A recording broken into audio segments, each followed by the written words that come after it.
Guardian Radio, your station for up-to-the-minute news, intelligent, interactive, and engaging conversation. 96.9 FM. The views and opinions of the hosts and guests are their own and do not necessarily reflect the position of the management and staff of Guardian Network.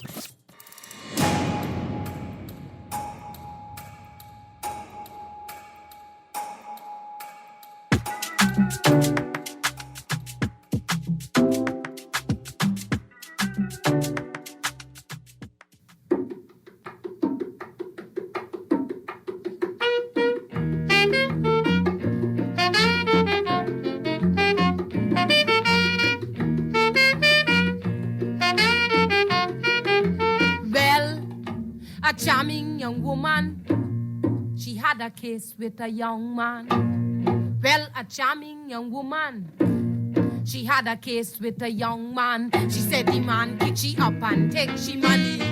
So she got a warrant from the JP. Next day the case, well, you ought to know. She had the whole courthouse in a uproar. She say, my honor, he kicked me up. They hold him, he wouldn't stop. Murder, I start to bawl, but the man wouldn't stop kicking me at all.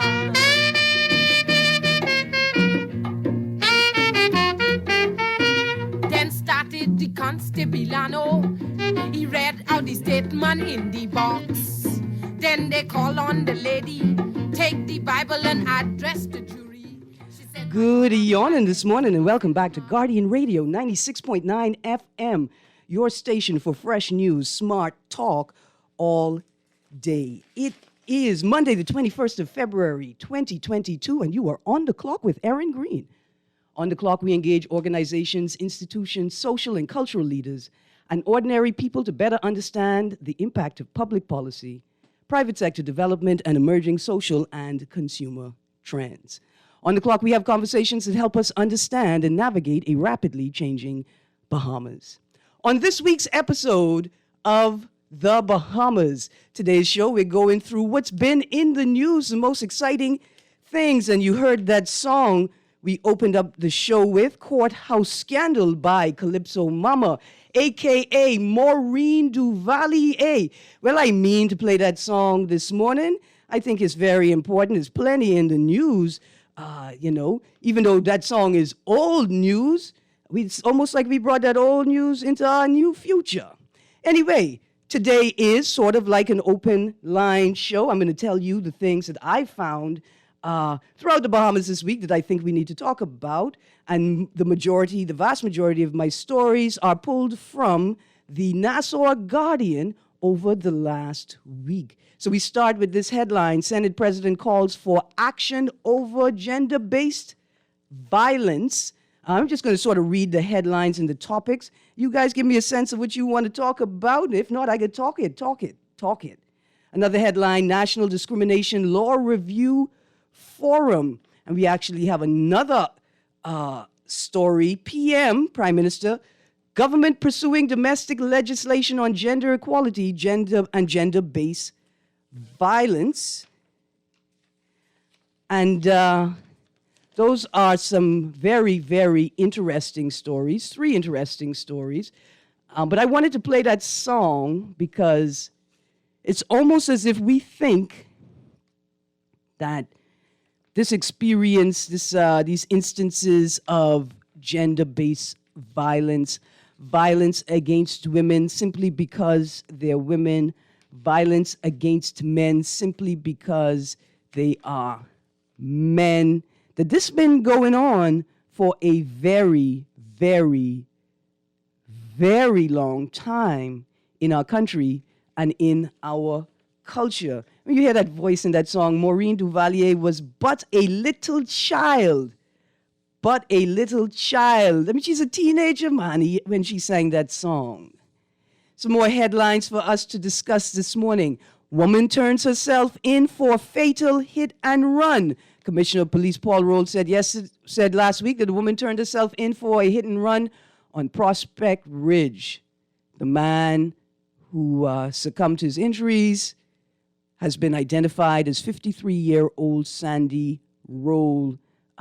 May he rest in peace, and condolences to his family. Then we had a big story on Friday before the weekend hit. Police killings in 2021 on par with 2020. Murders, domestic violence reports up. We look at some of the stats for the year, some of the crime statistics for the year 2021, and they are very, very interesting. We absolutely need to take a look at them.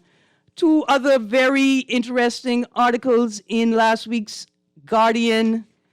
Government broke the law.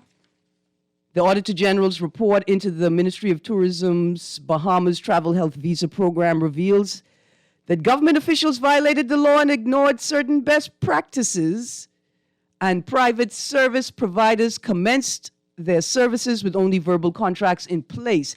When you read that, you've got to read this secondary story. CEO stresses Canoe cannot transfer visa funds without written instruction. And I got a long list. The list isn't finished yet, but if you want to join the conversation, you can call us at 323-6232. That's 323-6232, 325-4316, or 325-4259. That's 323-6232, 325-4316, or 325-4259.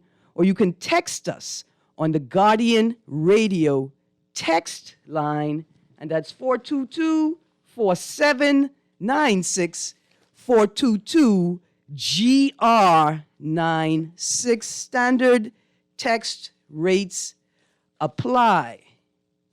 Some more stories in the news. Oh boy, look here.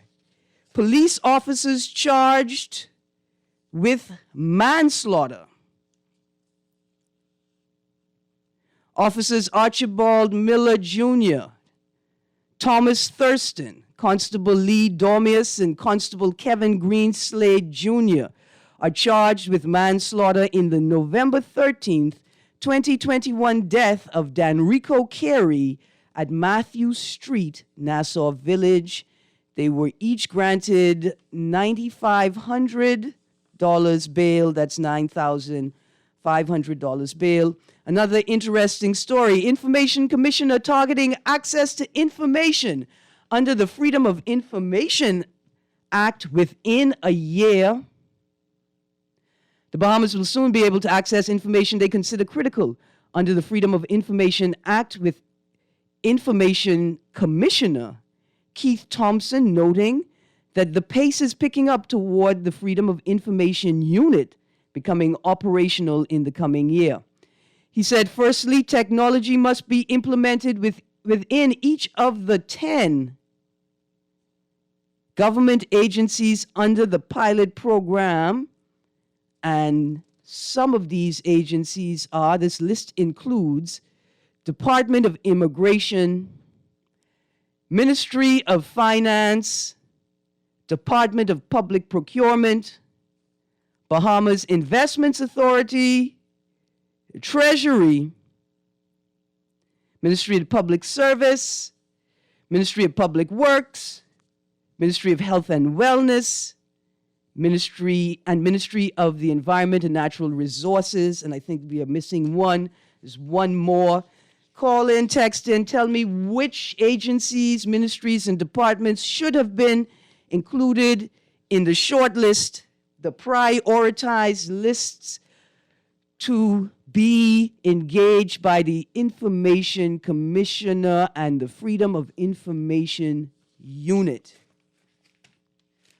Oh boy, there's so many things to talk about this morning. I ain't even tell y'all.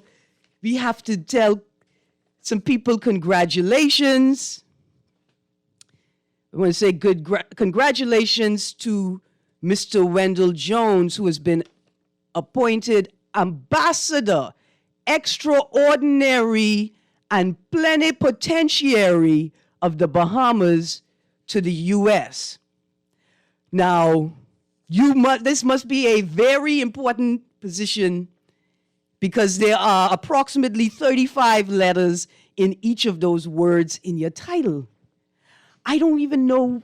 Well, it took me a long time. I had to go in the dictionary and find out what it means to be an ambassador extraordinary and plenipotentiary of the Bahamas.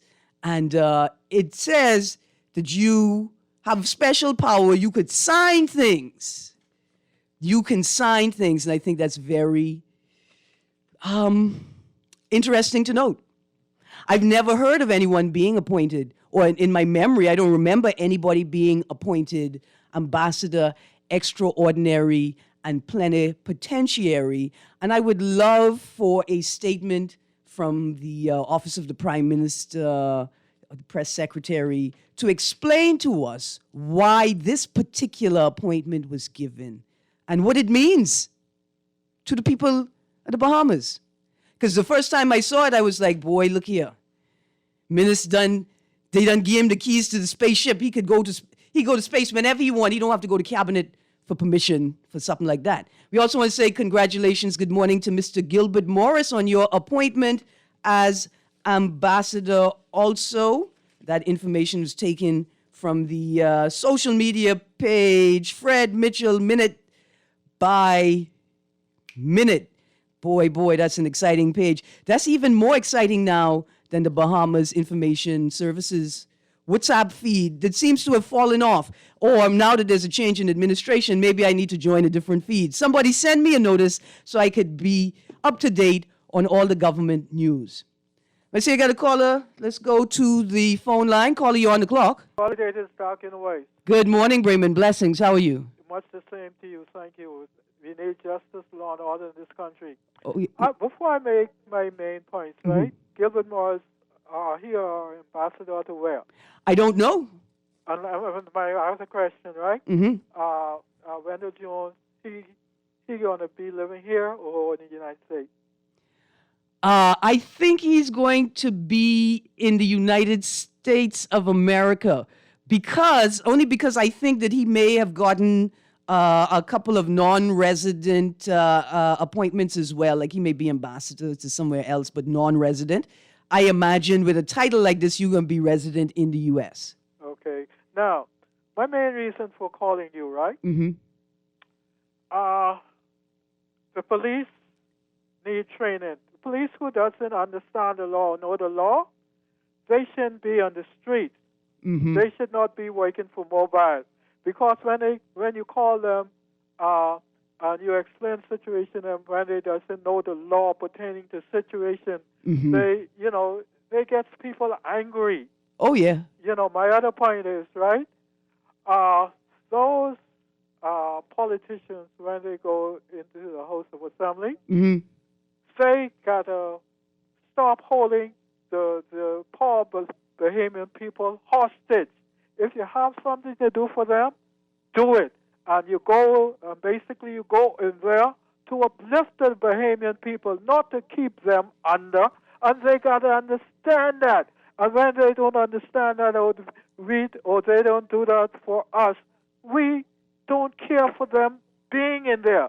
And some people should have the gumption, should have the guts to want to run for the House of Assembly, because we're tired of the same old, same old. Thank you, Bremen. Thank you. Thank you very, very much. You made some very good points there. Good morning, caller. Are you there? Oh, there we go. Sorry about that. I thought you was trying to call the police on me just now. We can get to that caller in a second. Let me look at this text line, and then I haven't completed my list of things we need to talk about this morning. Good morning. The New Day government sure know how to silence good journalists. Just saying. Boy, this is I don't even want to say troubling. The truth is, it is requiring our concern and observation, right? It seems as if the government is or has identified the country's top journalists and is on a campaign to get them to come and work for the country's media mechanism. But their government, let me tell you how it works. What you do is you don't go and headhunt. See, I know you want the best talent, but you don't want to destabilize or like cause to deteriorate other important institutions in your country by siphoning off the best talent.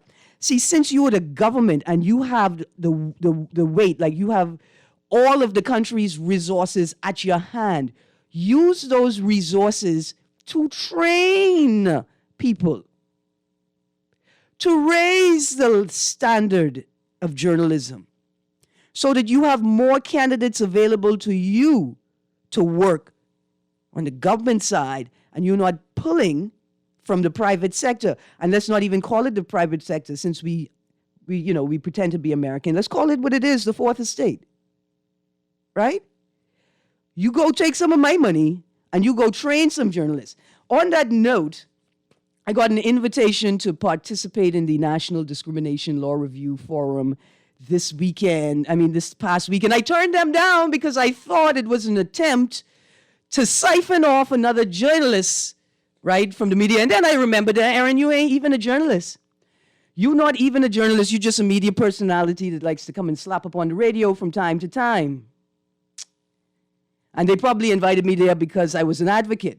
I didn't go. I just, and I'm glad because, I would have just gassed up my time machine to go 25 years back in time to discuss things that we should have been discussing 30 years ago. And to have conversations that we shouldn't have to have with big-grown adults about who is a Bahamian and who has access to all the rights, benefits, and privileges that the state has to offer. I'd hate to think that in 2021, we're still having conversations to exclude versus conversations to include and build up our country. And I'm saying this not just as an LGBTI advocate, but as a queer woman who has spilled her life. And others have requested I spill my blood to defend myself and others like me in my own country. For those people that continue to use government institutions and civil society to power broker and garner social and political credit despite the lack of concern, focus, or attention paid to the communities, the vulnerable communities that we are supposed to be serving. I want to thank the government for attempting to put on a law review forum. I say attempting, you put on a law review forum. I wish that you had had more time for both the planning and the operation of the forum, right? So that we could really delve into these issues and focus on the work that needs to get done. It's a National Discrimination Law Review Forum. And our job as civil society is to ensure that everyone has equal and equitable access to the rights, to the resources, to the protections available from the state. Right? That's our job. But more importantly, it's our job to ensure that everyone in this country and in the world could live a life free of violence. Because we all have a right to a life free of violence. Let's get to some more texts. Great show as usual. Ms. Greene, you think Russia will go through invading Ukraine? You don't think Putin, too old to still be bad boy Ukraine, should send him a gift to show him everything cool? And if that don't work, Ukraine could tell Russia, like us Bahamians say, stop liking man. Well, first of all, I think there's no more appropriate place to put that because I don't think Russia is going to attack the Ukraine in the same way that the United States of America is never going to start an actual physical war with China. Same way. Same way. Another text, good morning, Erin. The RBDF veterans haven't been paid the monies owed to them by the government as yet. They're dragging their feet on this matter, which has been going on for about 4 years now. Miller. These Marines have served their country and now retired. They shouldn't be going through this. Please help us tell the government to pay the RBDF veterans before they pay out the $400,000 and before they talk about a new parliament or they talk about increasing the parliamentary expenses or parliamentarians start talking about how they need to get more money because they have to be everything to everybody. Or before y'all begin talking about how y'all going to fix the hospital and fix the healthcare system. See, 4 years, that would have been pre-Dorian, right? But we know some of the high-stress situations and atrocities that RBDF officers have to deal with on a regular basis. Their powers that be, the systems are falling apart. Please, everybody pulling together committees, pull together a committee to focus on the things, the systems. Could you imagine that we had a state-recognized funeral for someone who wasn't a politician, but didn't have a state funeral for a politician, one of the first cabinet ministers in the country? See, no matter how we feel about race, no matter how uncomfortable we are with the conversation that we don't want to have, it's not your country alone to make the decision to pervert the Constitution and the rule of law in this way. If you want to be big, bad man and woman and say you run a country, then you give the man what the Constitution says that he is due, and then you give the people what you know that they deserve, which is an honest conversation about the past and the way forward. We young people, and I squeeze in myself in there, are going to refuse to continue to allow y'all to drag y'all past into our present to bastardize our future. If I could be so bold, if it were me, I would have given the man his honor that the Constitution says he is due, because it is I that have the power to change the Constitution if I don't think he is due that thing. And I would have the conversation. I would tell the young people that as much as we would like to talk about a post-racial Bahamas, the troubling issue of race is so prominent in our lives that it would cause us to pervert the natural function of our Constitution, the foundational principle of our country. I would have the conversation and say that as the leader of the country, this is my duty, but it is also my duty to represent and reflect the feelings of those that would have felt abused, oppressed by this particular individual or the culture or the community that he arose out of. And see, let me tell you why we need to have the conversation. Because we don't have a problem telling people like Erin Greene, you ain't nothing but a dirty sissy and you don't belong in certain places. But why can't we have this conversation about race and say, look, we have a past, we have a system where our Constitution says that there are honors that we have to give to people who did dishonorable things to us.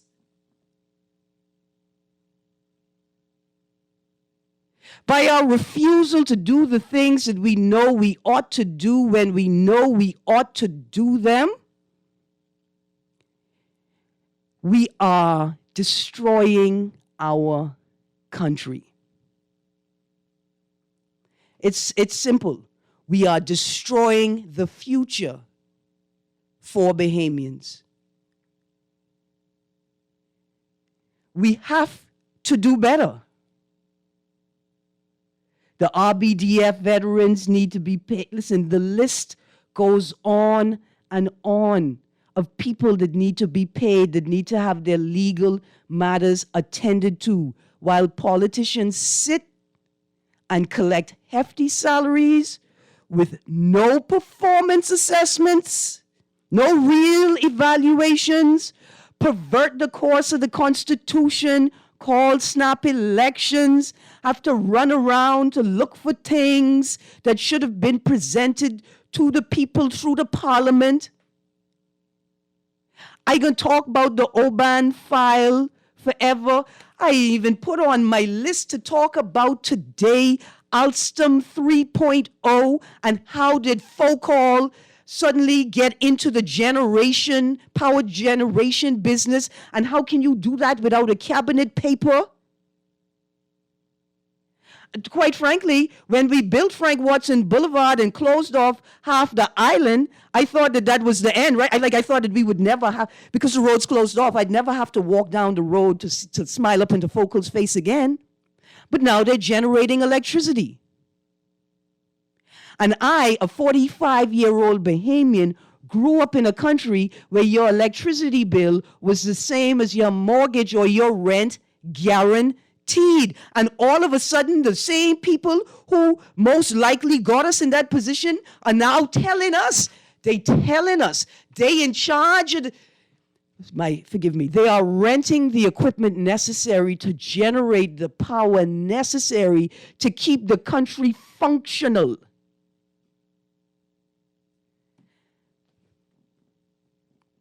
Producer, let's go to a call. Good morning, caller. You're on the clock.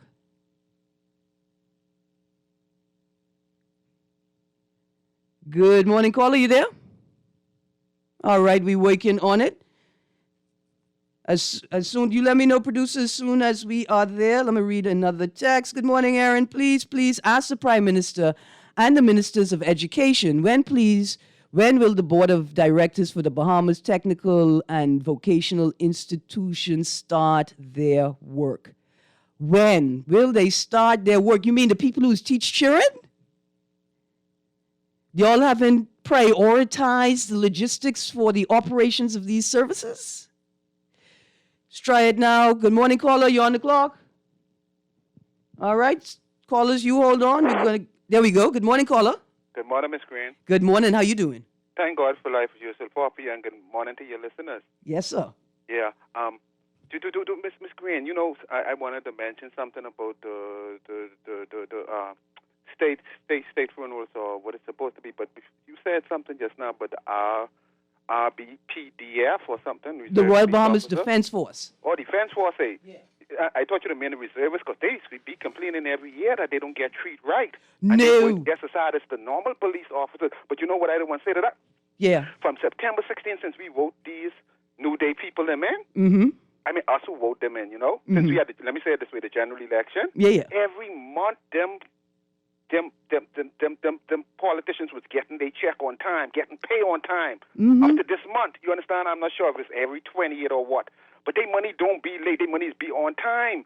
And when it comes down to police officers, defense force officers, nurses, and doctors, we got to be begging them like it's their own personal money. The people, the beach and parks, although Alfred says being in Parliament, talk about 80% of the people don't get paid, people still suffering. They lie and get cut off. All kind of foolishness happening. These people, they're not compassionate enough. They don't understand. I try to keep repeating myself what service is all about. They think they're doing somebody a favor. You understand? These people need to be paid on time. How y'all could sleep at night, politicians? Some of y'all done already rich, eating your steak, lobster, and caviar when you put the bread basket on our tuna and our mackerel and telling us we mustn't. Listen, thank you very much, caller. I was driving to work this morning and I got hit in my head by a small rock that was flung into the air by a weed whacker from a team of people cleaning one of the park areas on my way to work. And I wanted to park my car and jump out my car and ask that boy how you could lick me with a rock in my head. And where are the detour signs? Where are the caution signs? Where are the barriers, the barricades you put up to block the debris flying into the road? And then I remembered, these boy them not responsible for that part of the job.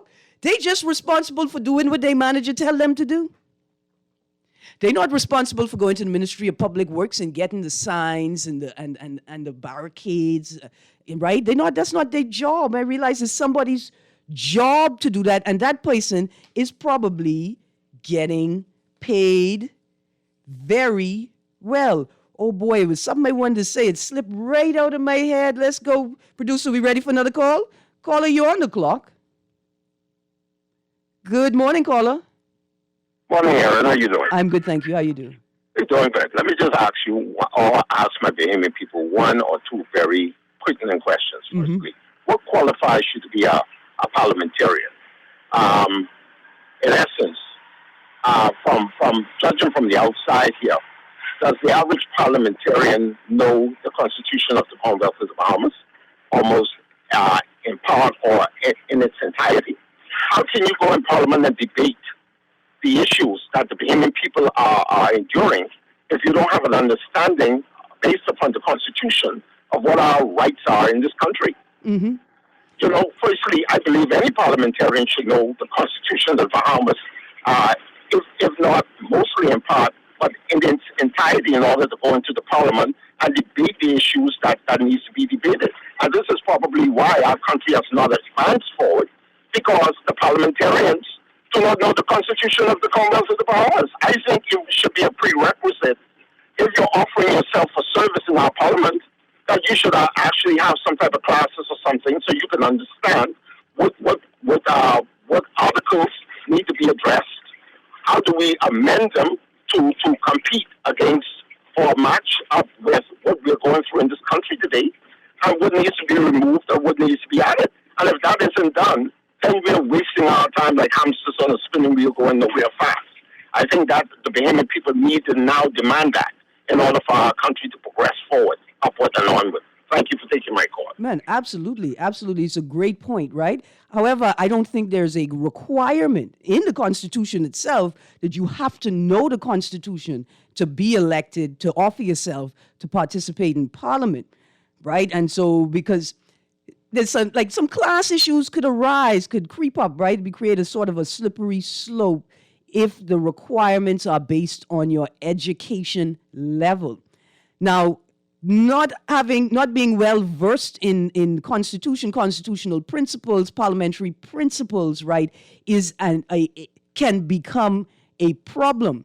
It becomes, though, particularly problematic if the dynamics of your party, if your party's agenda differs, is oppositional to the country's agenda, right? The need of the country or the need of your constituency. And so, if you can't rely on your party to ensure that you are always properly or goodly balanced with your obligation to Constitution, obligation to people and country, obligation to constituents, obligation to past, present, and future, if your party is not focused on ensuring that all of its parliamentarians aren't balanced in that way, and that the party is not unduly weighing you down, right? If the party ain't doing that, then you're going to have a big problem doing that. And as a citizen, you're going to have a big problem getting your representative to act in a way that truly creates balance and justice in your community. Another text, Erin, these attacks on media and blaming government for silencing media is stupid. If you offer a job to someone and take it, what is wrong with that? Grow up. I mean, sure, it's nothing wrong with that. It's nothing wrong with that. Don't see the media as a part of governance. Don't see them as another pillar of governance. Don't do that. You're right. It's just a job, and if somebody won't take the job, just take it. Don't do that. But you got the weight of the government's resources behind you. You could send people to Dubai and don't have to report on it. You got enough money, you could send people to Dubai and then tell the other people complaining, catch yourself, you're just jealous. That's how much money you have. You don't need to be headhunting like that. You could be training people. You could set up a whole new school at the University of the Bahamas. Media and politics, journalism and governance. And you could be producing. And when I say you have enough money, it's our money. It's our money. So take our money and build institutions that build up the industry as a whole, since it's my money anyway, versus headhunting media personalities and journalists from the fourth estate to further your own political agenda and not the country's governance agenda. Do that. And another text says, Erin, ask Jeff if he asks his DNA people who he supports. Okay, texter, I can't read that one, only because I don't understand it. Another text, good morning, Erin, I would like to inform...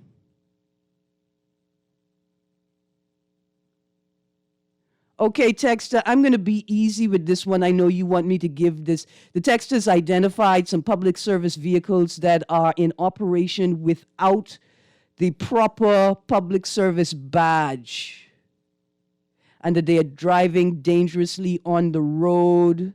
I called the police traffic division, but I have not seen a police officer as promised in sight. Both of these buses are putting the public's lives at risk. All right. These buses are running on the Route 21A, a green and white jitney and an all blue and white bottom jitney. I'm not going to call the plate numbers right now. Text. I'm going to save this text. I'm going to forward it to road traffic myself. Dear police, please, please. All police officers are traffic officers. That's what your mandate says.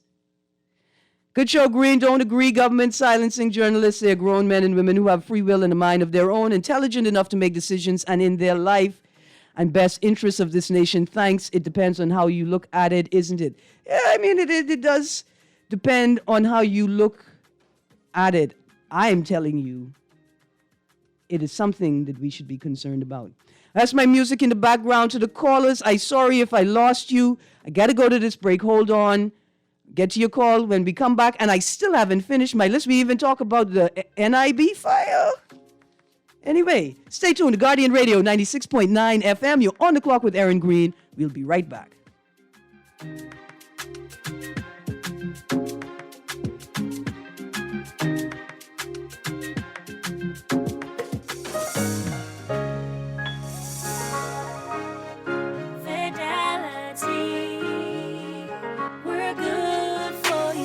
Know how important collecting your money can be to the success of your business. Start your relationship with Fidelity today so that we can show you the many options available to you with our merchant services. From click and pay options online to merchant terminals and e-commerce options. We're here to help your business succeed. For more details, speak to one of our business development officers at 356-7764 in Nassau or 352-6676 in Freeport. Visit our website at fidelitygroup.com or visit any of our branches. Fidelity, we're good for you.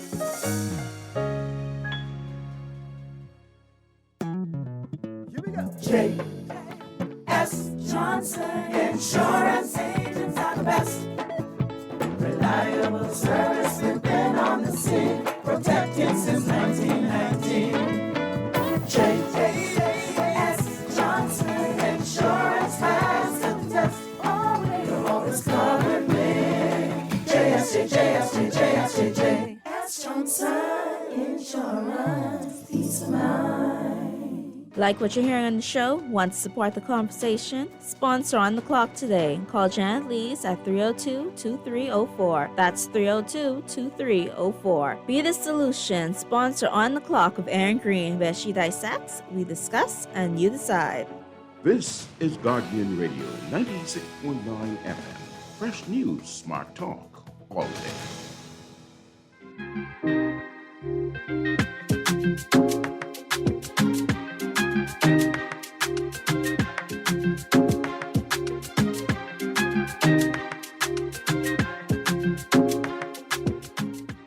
Good morning and welcome back to Guardian Radio 96.9 FM, You are on the clock with Erin Greene, and I'm speeding through the text before we even get started. Producer, let's go to that call.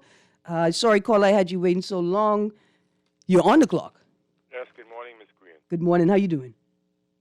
I'm all right, but my mind is heavy. Open line, so I have an open mind, right? Yes, sir. There's too much to talk about. My mind is having a walkabout. Now, there's a lot of disinformation circling on the radio. So what I was really hoping for was that the government, right? This one just came in and the other one, right? So I noticed Dr. Darwell made a statement about one heart doesn't fit all, right? But that should be for the previous government because one heart fit all when they followed these protocols with these lockdowns blindly, right? And so now we need an empirical data and studies to show the socio-economic and psychological repercussions of these lockdowns, school closures, healthcare systems, et cetera, right? Now, my heart goes off to the Defense Force guys, and so this is pointing towards a failing state. They say we haven't failed as yet, right? But we are failing the people, so I feel it with Pumpkin. That's Pumpkin or Papa who was calling talking about the poor people. So what happens is now, because of the socio-economic repercussions, a lot of people had to take their children to the private schools. A lot of people couldn't even afford to send them to private schools. A lot of people lose houses, etc. So let's imagine a kid who was already introverted. You always wearing masks, right?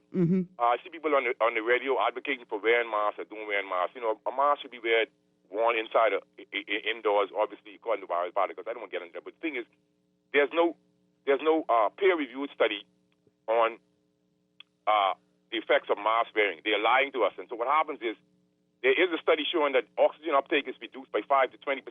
And so God didn't make us to walk around outside with these masks on. So whoever want to live in that model, then they should be allowed to. But don't tell other people what to do in ignorance. It annoys me. I'm 52. Maybe we need a scientific journalist, all right? And the fact that, let me give you one example, and I'll go just quickly, please. Last week there was something that came on the radio about the study showed where women who were pregnant and they were vaccinated, their offspring, the child that they born, had long-term immunity. That is incorrect because it's only 2 years. That means if they got pregnant during the first part of the pandemic, it was 9 months after that. And then some people got, like, say, they had the baby December, so it's only a year. And then on top of that, you did a counter study on women who were pregnant and didn't get vaccinated, but recovered, got infected naturally and had a child, and you didn't do a counter study to show natural immunity after being pregnant. They're not talking about spontaneous abortions post-vaccination, and they're not talking about the data coming out of Europe. So this is a one-way paradigm, and we're fighting a losing battle in ignorance. Apparently, the educational system has taught us what to think instead of how to think. But I could go on and on. Have a good day, man.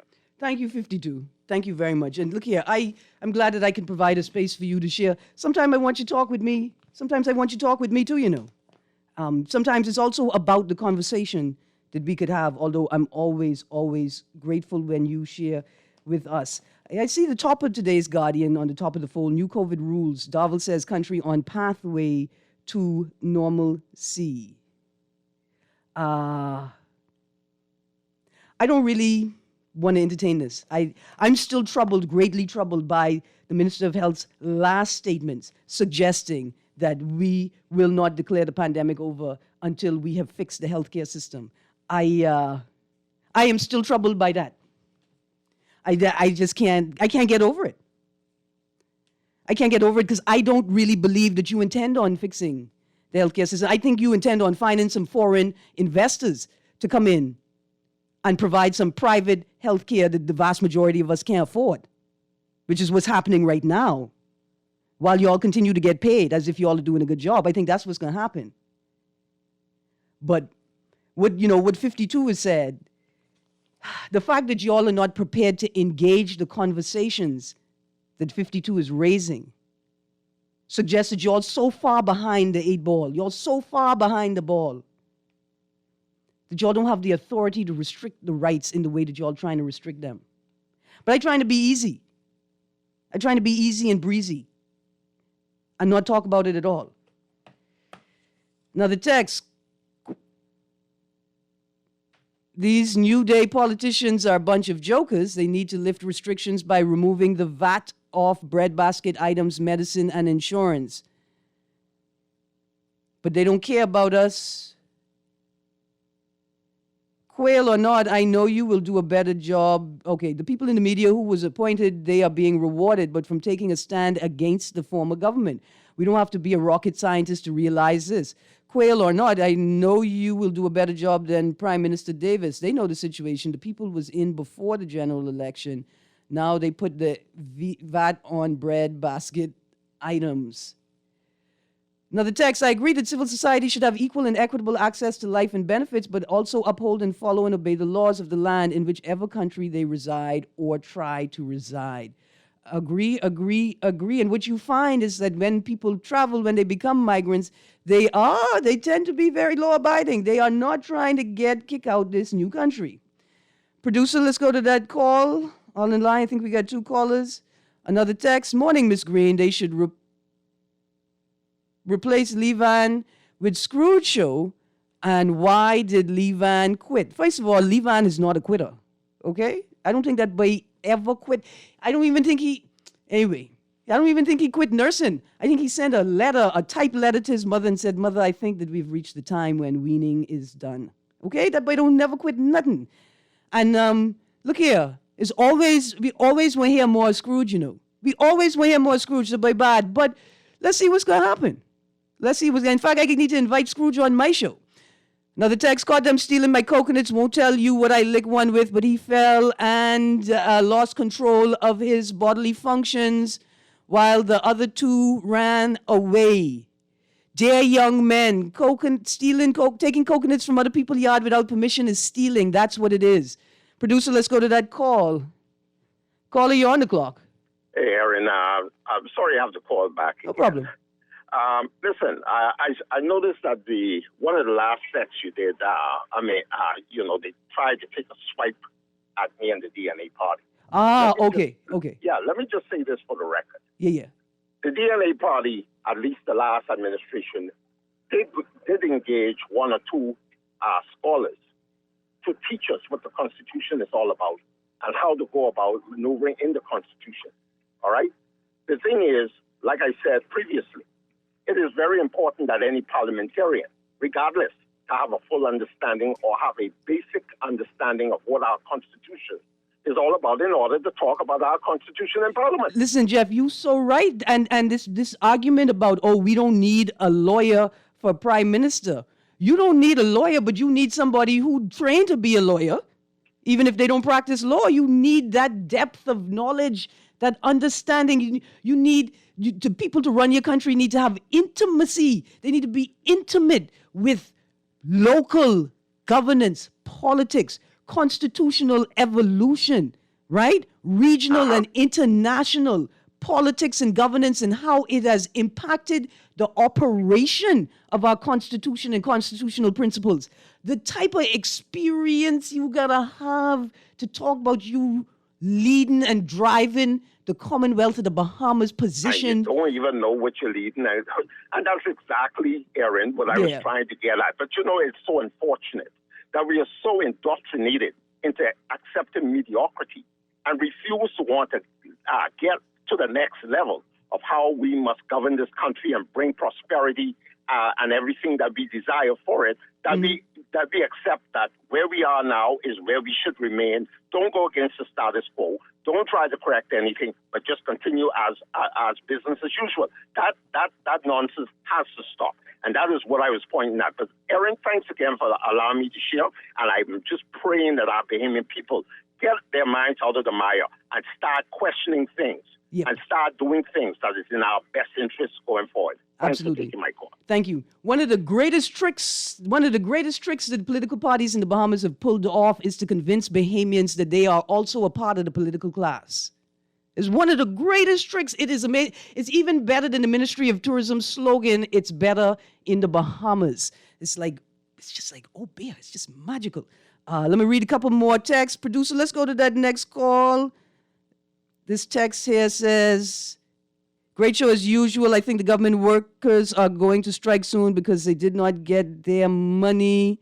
And it's my money, and I say give it to them, right? I don't understand what's happening. Text here says, Miss Greene, a new day. Another text, good morning, Miss Greene. This government is systematically dismantling the Fourth Estate. This is the new day. A dictatorial regime works. Let me tell you something. Sitting from over here on the spoil your ballot bleachers, right? Sitting way over We so far left field, we behind the bush next to the stadium that they ain't finished building yet. That's how far off we are. I saw to see what you're saying. Y'all don't understand the extent to which the sudden vacuum caused by the absence of not just the people, but the institutional knowledge. That's what's most important, the institutional knowledge and how that serves the creation and publication of news, right? It's something that we have to pay attention to. I am all out of time, and there were just a couple of more things I wanted to mention before the end of the show. I want to say good morning to whoever spilled, looks like 2 loads of cement in the road, the Nassau Street and Boyd Road intersection. I hope that there is CCTV at that intersection so we could quickly identify the people who have damaged the road and cause them to come and return it to its normal state. You may have noticed by now, but there are roadworks taking place all over the island. There's a specific notice for roadworks on Cordo between East Street and Blue Hill Road for the next 10 days. But there are a whole bunch of other things, and there are no notices. So if you're on Village Road, be careful. If there's lots of traffic, be careful. It could be because people are trying to avoid massive potholes in the road. Also, another quick notice. If you are using an ATM today, please ensure that your door locks properly. Central Bank, please send out a notice to all banks that serve the public and have ATMs that those banks are responsible for ensuring that their doors lock properly. I almost throw my cell phone straight into somebody's face this weekend as they pushed their way into the ATM with me without their card in hand. They didn't use it to engage the lock. They didn't even touch the lock mechanism on the door. It appeared as if they were going to rob me of my little $17.85. But the devil is a liar. You guys have a great day. Guardian Radio AM is next, and Jay and Kenny are coming to bring you some morning joy. You guys have a great, great day.